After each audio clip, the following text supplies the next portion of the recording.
מזמור לדוד, אדוני רואי לא אחסר, בנוטה שירביצני, עמי מנוחות ינהלני. נפשי ישובב, ינחני במעגלי צדק, למען שמו. גם כי אלך בגיא צל מוות, לא אירא רע, כי אתה עמדי. שבטך ומשענתך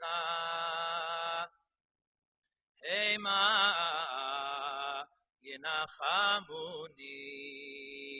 תערוך לפניי שולחן נגד צורריי. דשנת בשמן ראשי, כוסי רוויה. אך טוב החסד ירדפוני כל ימי חיי, והשבתי בבית אדוני לאורך ימים. O Lord, what is man that you should regard him?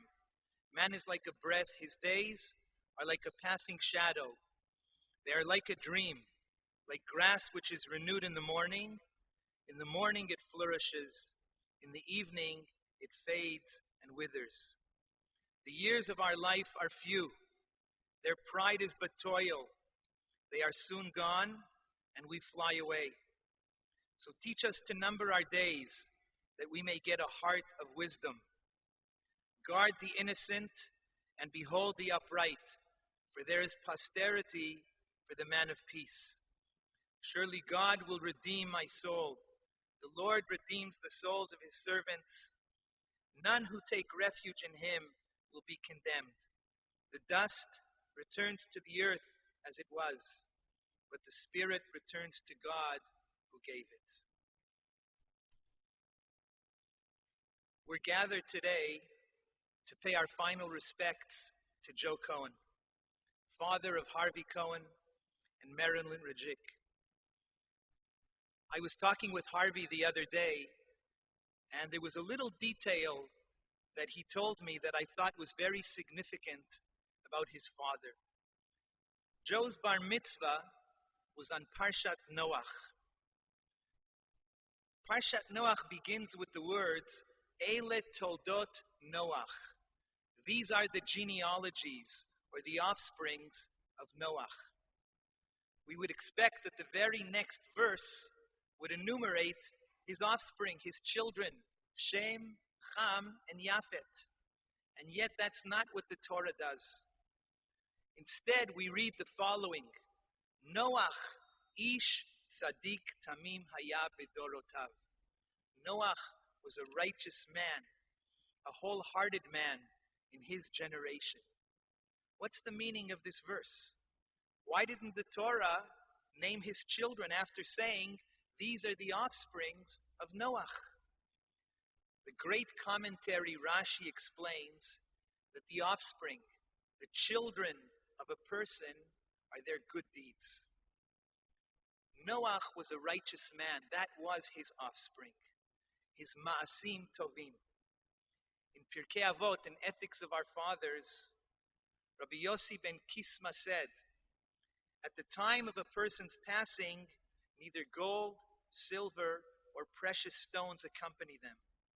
All that accompanies a person is their Torah and their good deeds. Today, accompanying Joe are his good deeds. He was an honest man, both in his personal life and in his business life. Joe was a hard-working individual, and above all, devoted to his family, to his late wife, and to his children. And he had a great devotion for his Jewish faith, and that stood out. He led the minyan every Wednesday at the Gwen sector.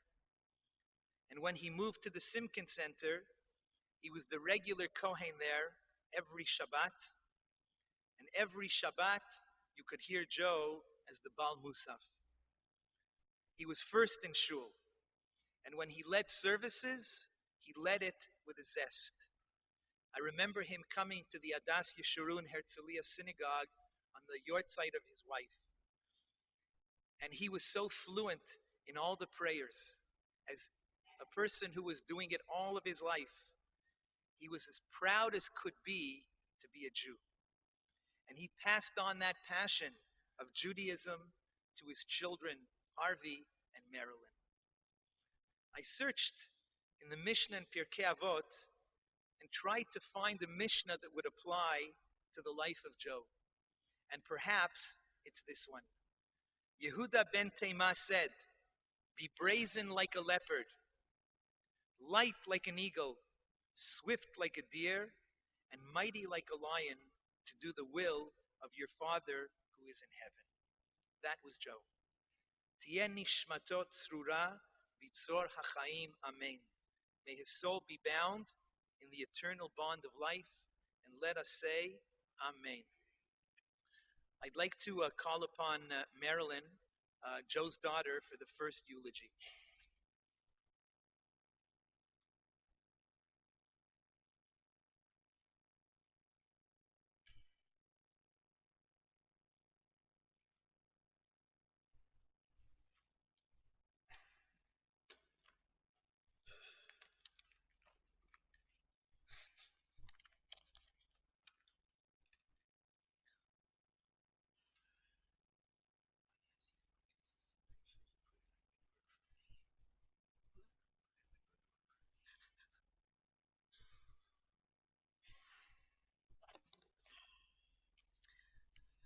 Good afternoon, everybody.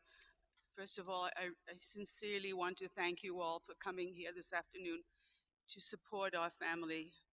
It's just wonderful to see you all, and Harvey and I really appreciate your comfort that you bring in this time of sorrow.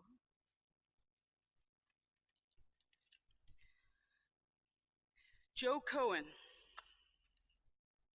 Joe Cohen was a doer. He was an achiever, and he was my hero. And he was a force to be reckoned with. His beautiful soul transitioned to heaven on Thursday, May the 10th.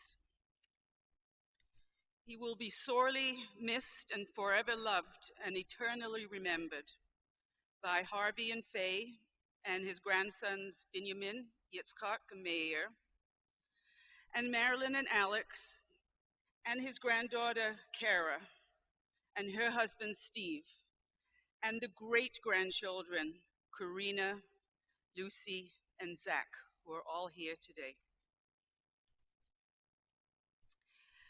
Joe was determined to make his life and the life of his family he created into something special, exciting, and adventurous. He was driven by a work ethic strong and determined in order to provide generously for his family. He was born September 1925 to factory working class parents in Manchester, England, and he aspired to become a rabbi. His Jewish education and devotion to Judaism was a focal point of his life. Unfortunately, the financial resources were not available, and the 1930s often resulted in the family resorting to soup kitchens to supplement their means. He was the oldest of 4 siblings and the longest surviving. Joe had to give up the rabbi dream and took employment as a cutter in the local garment factory. But he never gave up his active pursuit of his Jewish faith through study, shul attendance, and davening. This was his foundation for the rest of his almost 93 years. He would have been 93 in September. His dedication and adventure started when he volunteered for the Royal Air Force at the age of 17, and he served his country for several years during World War II as an aircraft mechanic, where he serviced the Lancaster and the Halifax bombers. He traveled across Europe with the RAF, the Royal Air Force, and he undertook responsibility, hard work, and adventure as he served his country so proudly.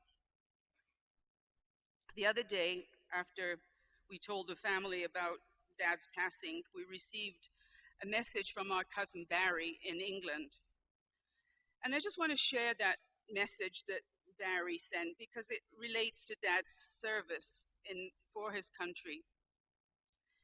And Barry wrote to Harvey and I, "Dear Marilyn and Harvey, Jackie and I were so sad to be told of the passing of my lovely Uncle Joe, your dad. But we were pleased to know that his end was peaceful, surrounded by his adoring children.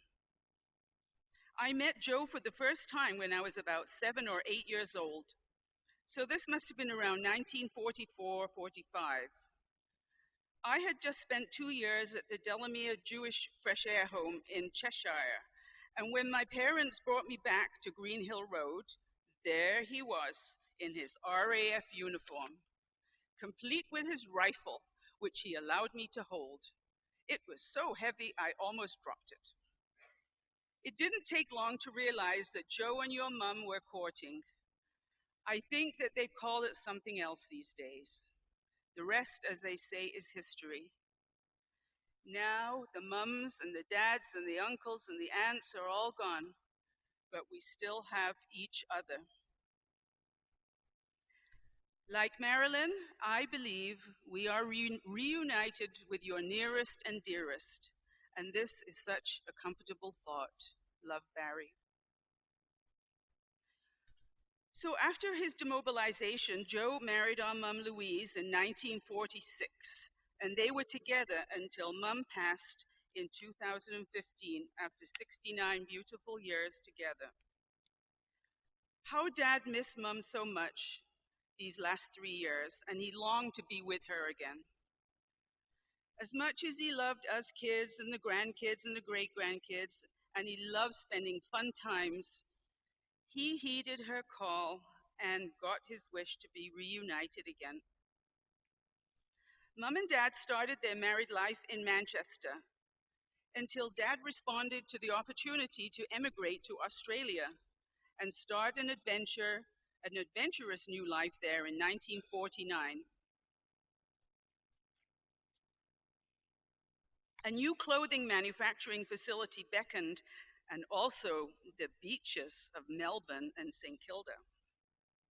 But our mum became homesick for her family in Manchester, and after a year and a half, they returned. Dad only wanted for mum to be happy, and so he respected her feelings of isolation from family, despite his spirit of adventure for Australia.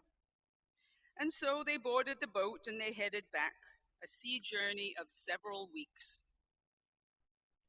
And back in Manchester, Dad resumed his factory work Monday to Friday, and his work ethic and his desire to provide saw him working on the open markets most Saturdays, selling things like fancy dry goods, ornaments, trinkets, lamps, and toys. I will always remember him coming home from a hard day at the market, dealing with the public, and always bringing me a dolly or some other plaything. He was so good-hearted, and he always put his family first before himself.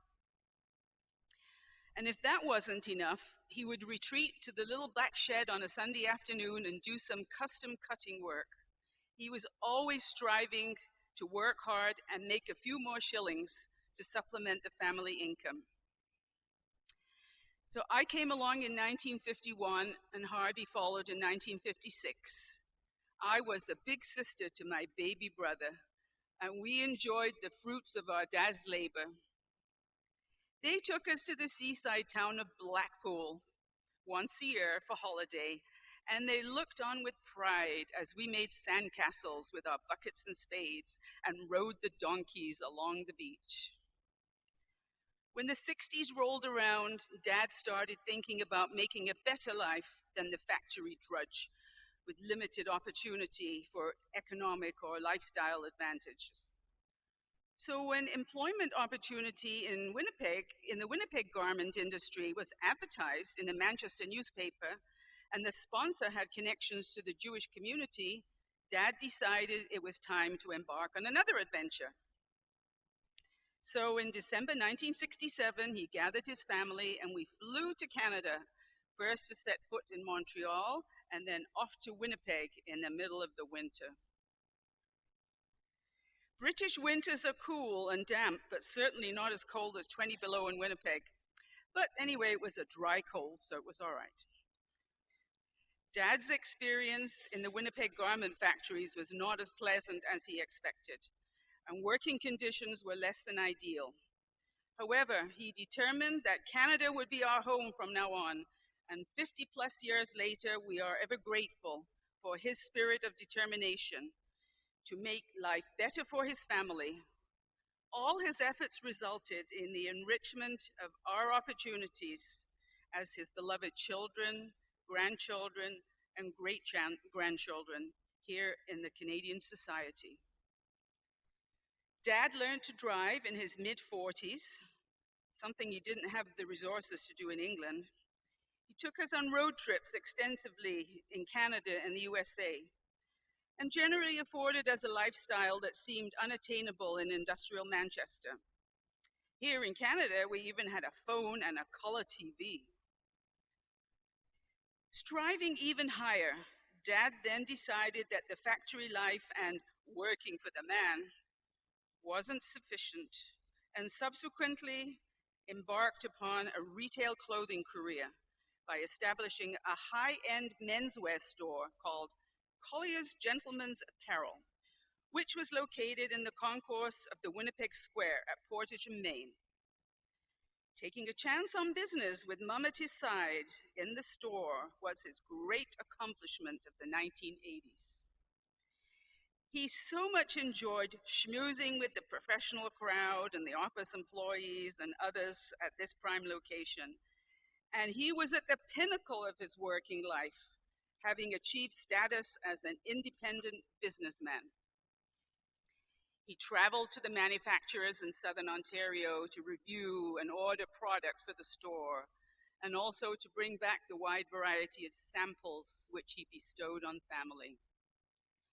He was a sharp dressed man and totally enjoyed recommending styles and fabrics to his clients as he measured them up for their chic, custom made suits.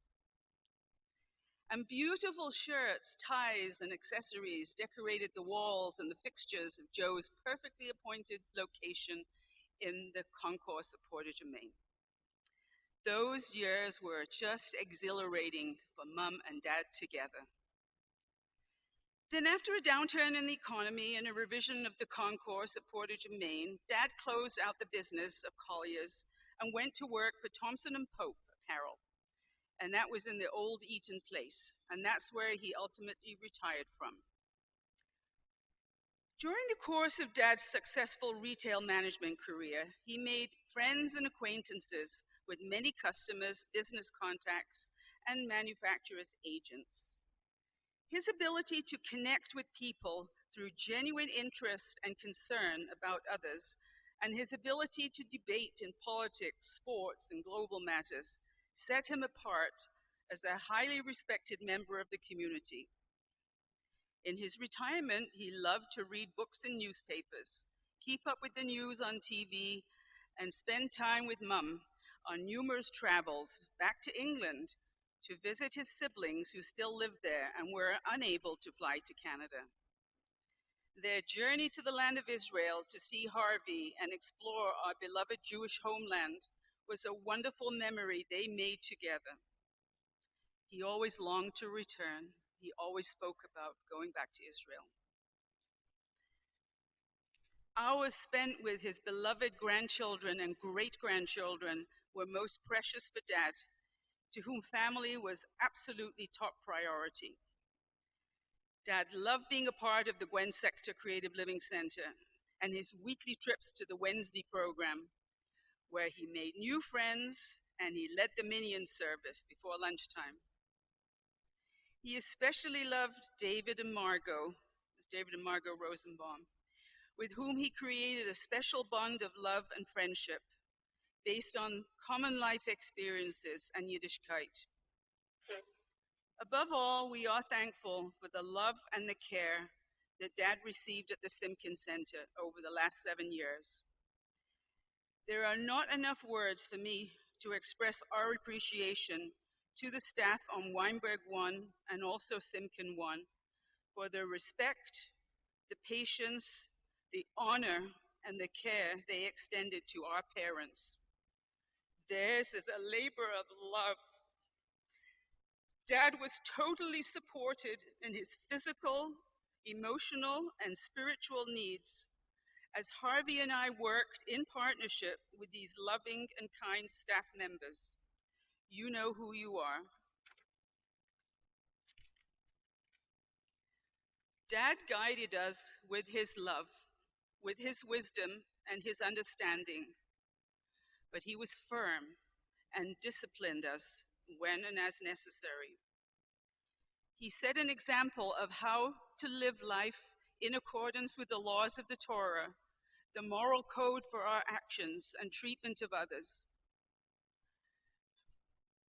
But most of all, he was my closest friend and confidant who had the uncanny knack of reading right through me, sensing all my trials and tribulations, and always giving me the strength to reach my own goals in life. He always wanted the best for me and encouraged me to work hard, do well, and always save your money. I will be eternally grateful for the ethics that he instilled in me. But in the last couple of weeks, we talked in much depth and with retrospection. And one of the topics was how he loved music, and specifically certain artists. We sat outside at the Simpkins Center on a beautiful afternoon, and I played his requests. And Vera Lynn was always a favorite of Dad's, as she was closely associated with his memories of the war years and his romance with our mum. Dad, I want to share this with you now, and all those here who love you dearly, now and forever in our hearts. Rest in peace, Dad.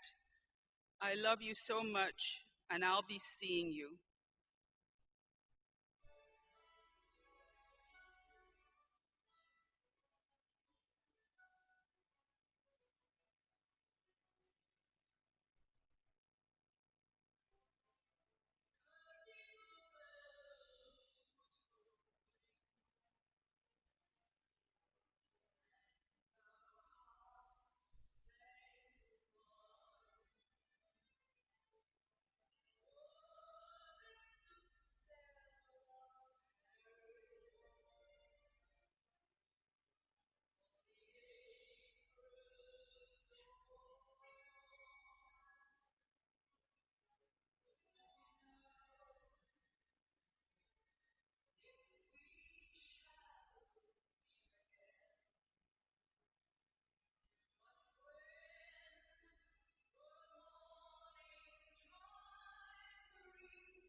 Oh, you see.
Amen.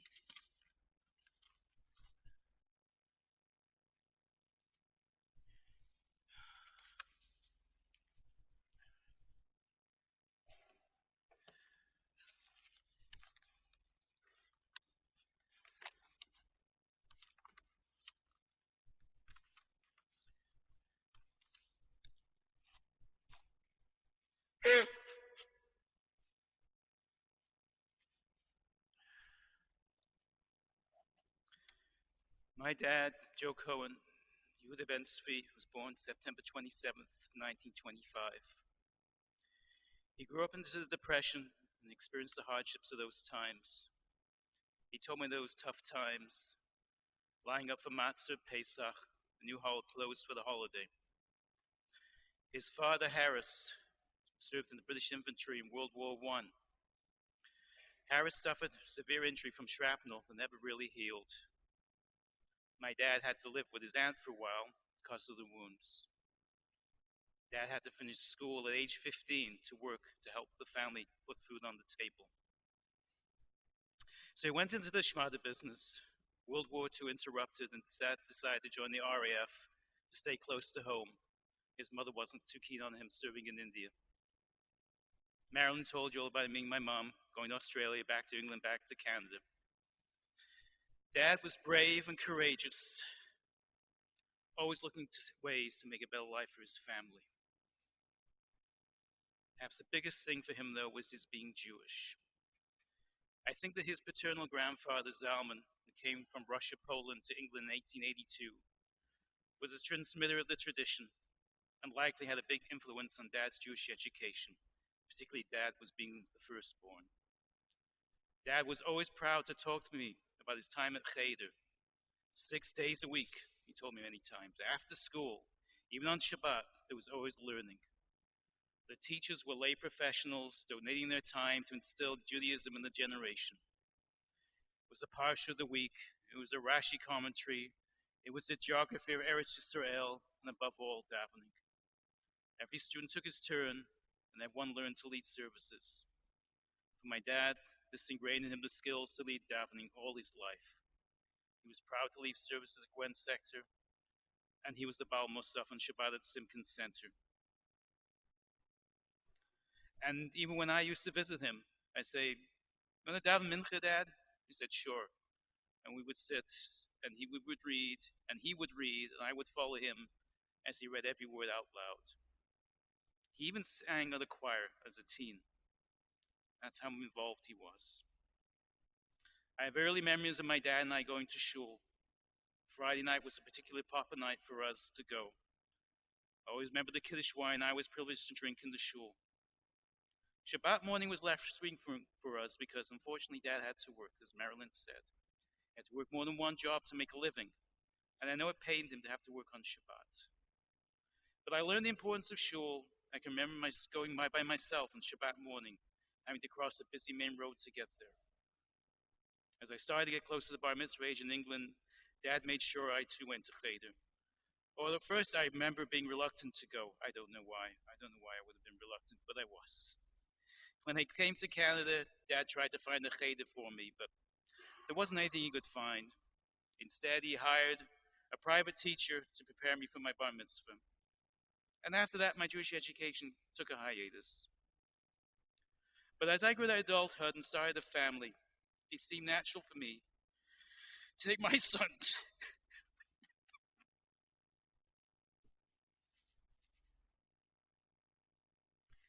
to shul as my dad took me.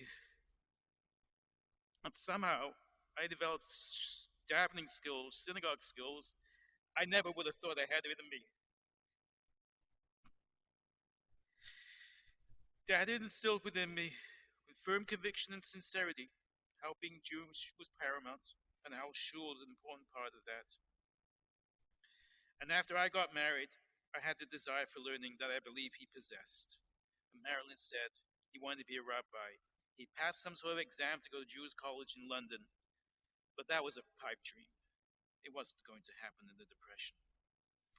Maybe he wanted to be a rabbi. I'm no rabbi, but I feel I've enhanced my Jewish education considerably the last 30 years. I believe I've passed that on to my sons. And my wife, too, Faye. She has picked up the torch, too. She can give a great Devar Torah.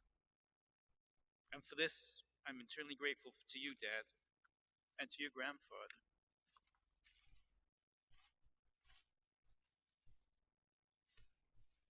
Dad also knew the wrath of anti Semitism as a young lad in Manchester.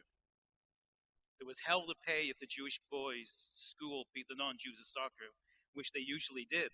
Oh, boys, Benjamin, Meir, Yitzhak, you're listening to that. He knew the importance of Israel, a home for the Jews. He told me how the anti Semites taunted his generation to get back to Palestine. See, doing this hasn't satisfied the anti Semites. His pride in Israel is rubbed off to me and Marilyn too. The Jewish state had to be strong. Jews were not a doormat for anyone. I was so happy when Mom and Dad came to Israel for a visit in 1982 when I spent my year there. I remember them extending their stay. Dad was so proud to be able to pray at the Kotel. And Dad loved his sports too. I have great memories of my dad taking me to Manchester City football games, so naturally became a City fan.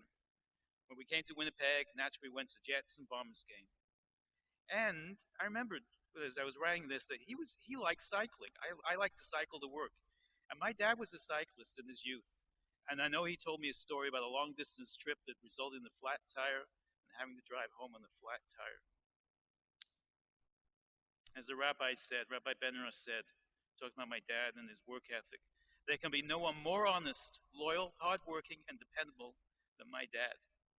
I worked beside him when he had his own retail business. He would never try and sell a customer a suit that didn't fit well or looked right. He always gave the customer the sales discount even if the sale had ended. And to my chagrin, he would often give the customer a deal even if they didn't even ask for one. Being honest in customers is not just good business practice, it was the only way to behave.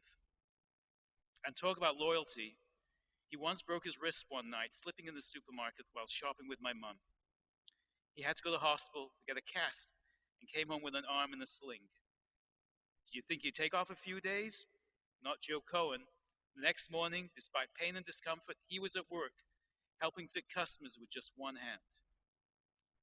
He could have taken the time off, but a sense of honesty and loyalty just wouldn't allow him to do so. Yes, he worked hard. In England, a factory job 5 days a week, a job in retail operating a market stall on Saturday, and a side job, as Marilyn would say, on Sunday. All to support his family, to make their life better. This was the impetus to come to Canada and to find Dad all his life. Dad, you took a chance. As I said to him, as he said to me the last time we spoke. Yeah, I took a chance. And we are so, so thankful. Without Dad's courage, we would not have the life that we have now. And for me, to have not met Faye and have three marvelous sons without my dad.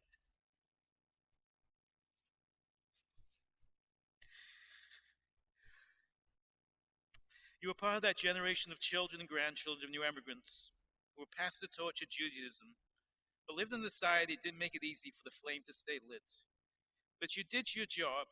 You created a family, A legacy to be proud of, and the flame burns bright. I know that is what you wanted. Your children have continued the work, and now is a new generation prepared to carry on from there. As we learn in Pirkei Avot, and as the ringtone on my phone when it rings always reminds me, it is not your duty to complete the work, not up to you to finish it, but neither are you free to desist from it. Dad's was a generation shaped by the Depression and World War II. Mum and Dad met at a dance hall in Manchester during the war. He was attracted to my mum's red hair, and the rest is history. We just heard about the music of Vera Lynn. The music of Vera Lynn raised the spirits of the nation with a hope for a brighter future, a future of peace. It created the optimism needed to overcome the dark days when no one knew what would be. Dad always strove for a better future.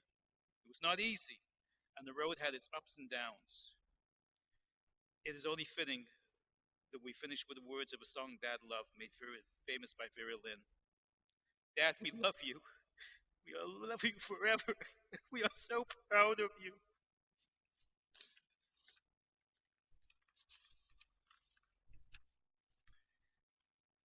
We'll meet again. Don't know. Don't know when, but I know we'll meet again some sunny day. Keep smiling through, just like you always do, till the blue skies drive the dark clouds far away. So will you please say hello to the folks that I know? Tell them I won't be long. They'll be happy to know that as you saw me go, I was singing this song. We'll meet again. Don't know where, don't know when, but I'll know we'll meet again some sunny day. We will.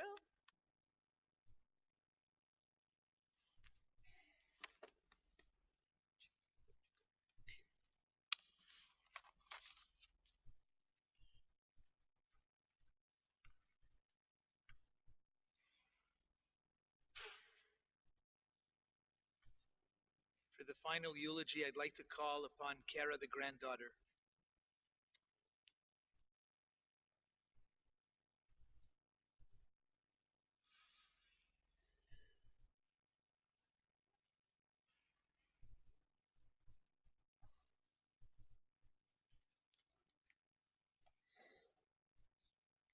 I have many happy memories of my Grandpa Joe.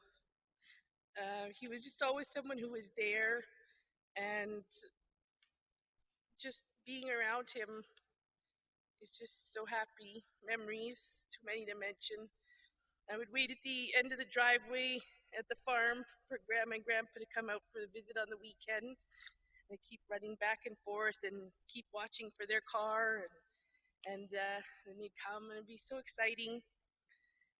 And they'd come out and visit for the weekend, and Grandpa would have his Sunday nap while listening to the radio. Usually the Air Force was playing or something. And he liked to watch the football game from the farm when he'd come out to visit, because for some reason the home games were broadcast out in the country where we were, but they weren't broadcast in the city. So he always enjoyed watching the game from our place.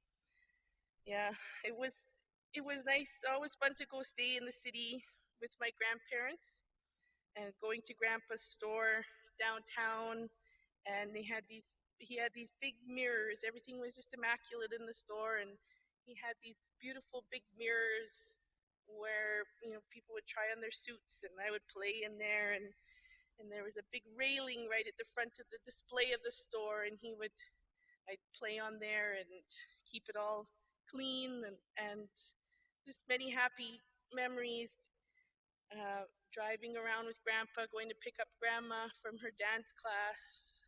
Grandpa, just always little things he would get me, a little tchotchkes, or it was just always happy times. I never remember him being cross or anything like that.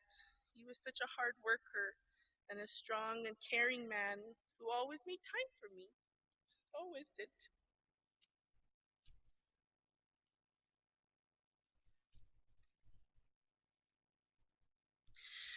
So later on in my life, in our lives,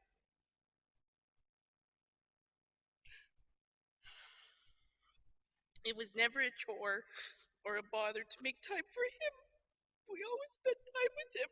We always took time to go visit, and I always had, uh,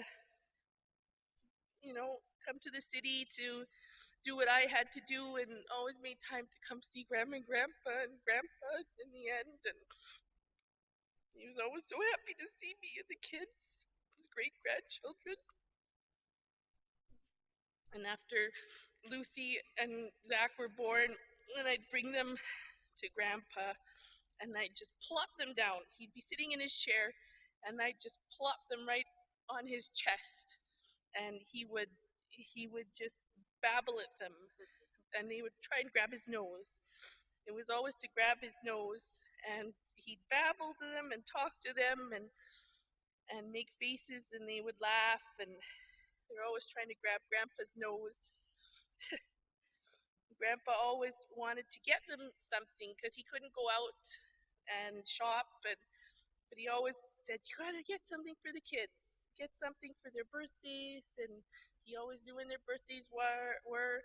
So I would go out and buy something, like an outfit perhaps, and bring them back to the home and the kids, and then Grandpa would take it, and then he'd have to get a feel for the material, and because quality was very important to him, and then he would give it to the kids, and he was always so proud to pass something on to them, and he wanted to get them a little something. And he sure loved it when he brought him his French fries. He loved his French fries, and he just looked forward to that. And he'd always say, "Here, do you want some?" "I know, I'm good." And then he says, "I'm done, I'm done." I'm like, "No, just finish them." And he would eat them all, and then we'd just go back and forth. Those were his favorite. He was always concerned with us driving home and making sure the roads were good, because he knew how far I had to drive. He was always asking me how the roads were, and that I wasn't driving too late and to get home. And so the last time I saw him was Tuesday, and I sat at the dinner table with him, and I sat with him and visited while he ate his supper. But I told him that I loved him, and he said, "I love you too." And he says, "Drive safe." And yeah, that was the last time I saw him. It was a really happy memory, and I'll miss him very much.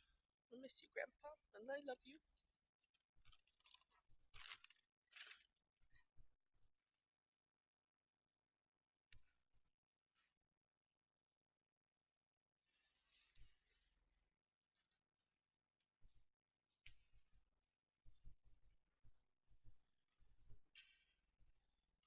Please rise.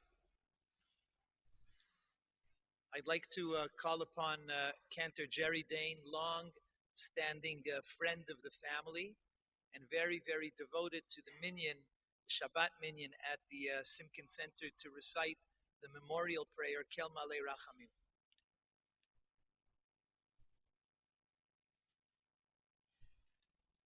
It's a little bit difficult to follow an act of dedication that you've all heard. I never knew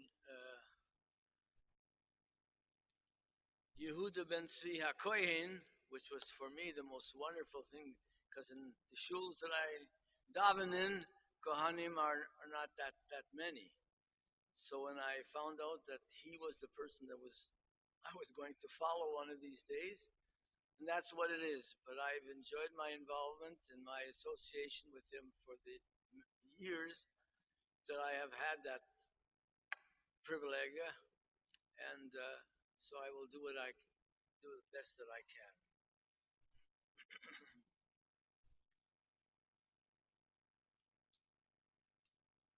El male rachamim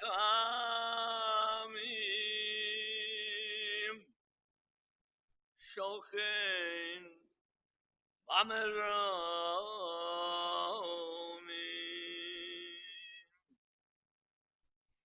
hametzei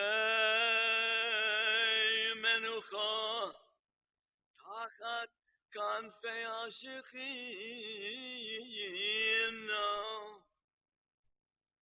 b'mahalot kedoshim وطهاريم كزهر حركية مازريم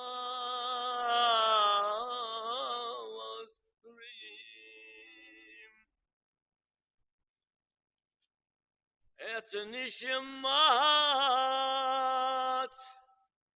يهوذا بن צבי הכהן שהלך לעולמו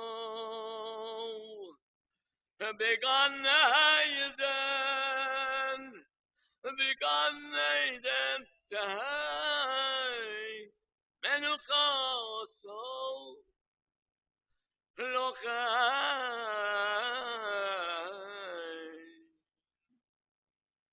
בעל רחמים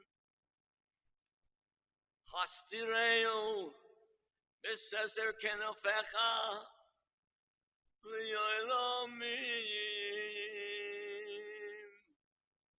וצרור בצרור החיים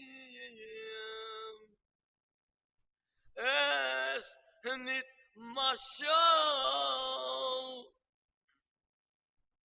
אדוני הוא נחלתו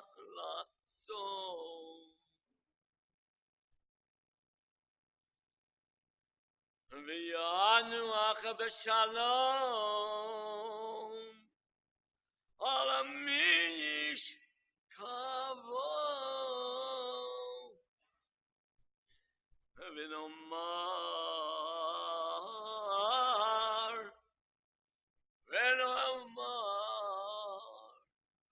Amen.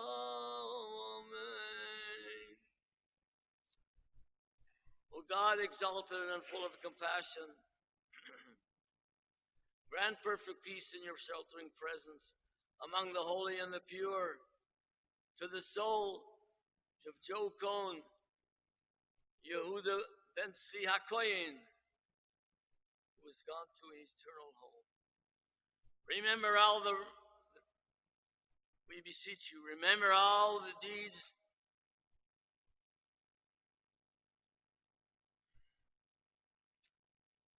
Master of mercy, we beseech you.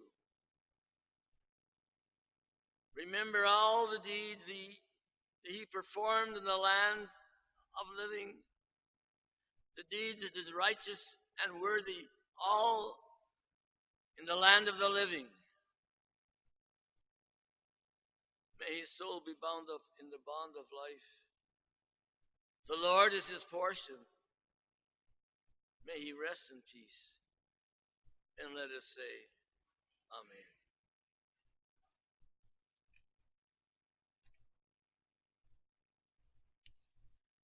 This concludes the service. I'd like to thank everyone for coming.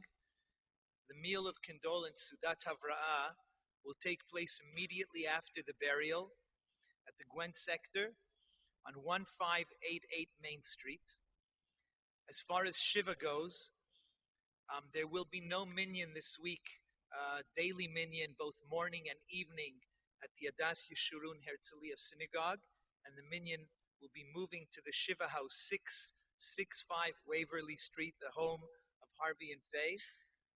Starting tonight, Mincha and Mariv will be 7:15 every evening from Sunday through Thursday, and Shacharit every morning at 7 o'clock in the morning, once again at 665 Waverly Street.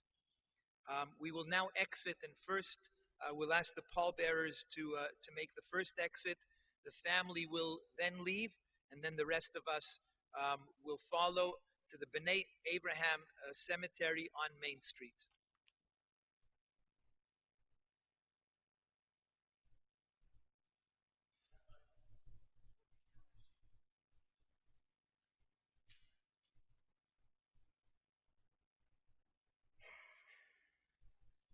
Okay, at the request of the family, also there will be visiting times for Shiva every day from 1 in the afternoon to 4 in the afternoon.